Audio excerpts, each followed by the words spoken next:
So what causes toilet anxiety and where does it come from? Well, there's always a cause. There's always a reason for this behaviour, so let's get into it. Hi, I'm Stuart, and I help people overcome this anxiety so they can stop the worry and get their life back without the panic attacks, without the fear of embarrassment and shame. Now, many of my clients report their initial encounter with toilet anxiety was directly linked to a problematic bathroom incident.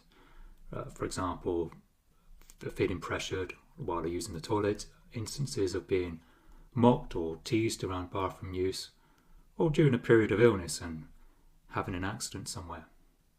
And then there are cases where childhood experience contributes significantly to developing toilet anxiety, particularly those related to observing similar behaviours displayed by close family members during what is an impressionable age.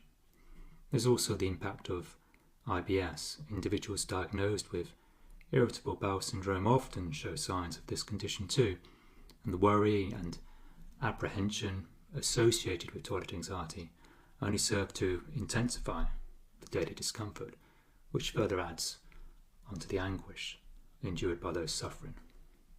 And overall, there does seem to be a correlation with major life events which might have been stressful in some way. For example, starting school, graduation, and times of extremely high workload with a lot of pressure, very little downtime, and things like this. So more often than not, the issue seems to stem from a particular event at any stage in life, and perhaps something in childhood. And it's how we felt at that moment subconsciously about the event or incident which created a stress activation which, if we didn't process appropriately at the time, resulted in trauma, or another way of describing it, a dysregulation in our nervous system as a response to the event. And if this remained unprocessed, this trauma, this stress remained in the body to the point it influenced our subconscious behaviour. As our subconscious created a program, a way to act without thinking, it became our default response. You see, the subconscious is what controls every cell, every nerve, every part of our body, including the brain. And our default unconscious responses to situations are just a result of the programs that have been created by the subconscious. And it runs these programs because the subconscious has one primary task in life, and that is to keep us safe. So when something happens which scares us or even embarrasses us, the subconscious will try to avoid the same situation or similar situations by running a program that removes us from what could be a dangerous experience.